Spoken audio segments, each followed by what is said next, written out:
when we teach verbal behavior, it's not as easy as just a pure operant just occurred. We, just as anything else we teach, we have to do a lot of planning, and we have to be systematic in the way in which we teach so that we can fade prompts and additional support. So, as much as we spoke of we want a pure verbal operant, a lot of times we have to use other operants to train an operant. Here's an example.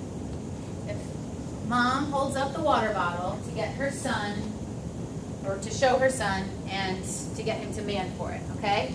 Let's assume, what's your name? George? Let's assume George has one-word mans, okay? So he's demonstrated he uses one word vocally to request his wants and needs, okay? So George is just finishing up his bowl of salty chips, and I'm holding up the water here to try and get him to mand for water.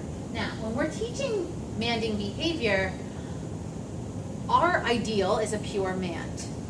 But in order to teach it, we can't just read people's minds and their motivation. We have to see their body language in response to something, right? So, I'm holding up this water bottle. He just finished his chips. I'm assuming, I'm planning in advance, he's going to be thirsty. And he doesn't say anything. He just reaches for it. So, George, can you reach for the bottle?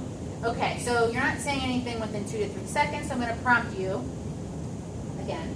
And I'm going to say, in this example, I'm not saying this is what you should do, by the way. What do you want? And George doesn't respond. So I'm going to use an error correction. And again, I'm going to say, what do you want? And then I'm going to use an additional prompt by saying, say water. And you say, water. And I give you the water. Okay? So my objective here is to get George to man for water. But I used multiple prompts. And first of all, what was the one prompt that got George to engage in the correct man? Huh? Echoic. Now, it's a little complex because we have the say in there. So, it's an echoic, but it's also, essentially, it's a listener responding echoic because you're listening and you're responding to say, and you also have that vocal model, water. So, right here, those are the, essentially, 2 things or prompts that I use to get you to man for water. Over time, I need to fade that say, and over time, I need to fade my voice. I need to fade that echoic prompt, okay? But that's what worked here.